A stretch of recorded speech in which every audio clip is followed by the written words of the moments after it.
بسم اللہ الرحمن الرحیم۔ اس بوڑھی ماں کے دل پر کیا گزری ہوگی جب اس کی بہو نے کہا، ماں تم اپنا کھانا خود پکاؤ، آج میں نے اور رضا نے پارٹی میں جانا ہے۔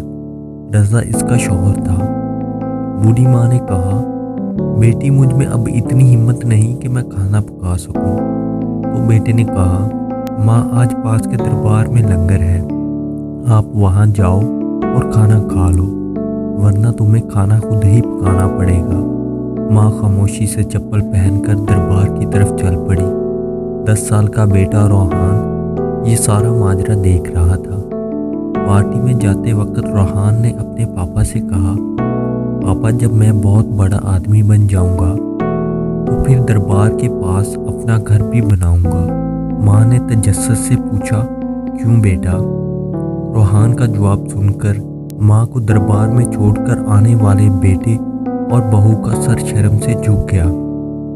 روحان بولا، کیونکہ ماں جب مجھے بھی کسی دن ایسی پارٹی میں جانا ہوگا تو تم بھی دربار میں کھانا کھانے کے لیے جاؤ گی، اور میں نہیں چاہتا کہ تم دور کسی دربار میں جاؤ۔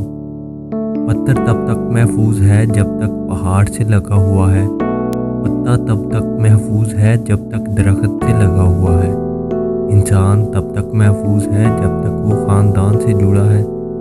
آزادی تو مل جاتی ہے لیکن رسمیں چلی جاتی ہیں۔ ایک قبر پر لکھا تھا، دوست کس کو دوں؟ زندگی میں ستانے والے بھی اپنے تھے اور دفن کرنے والے بھی اپنے تھے۔ پسند آئے تو شیئر ضرور کریں۔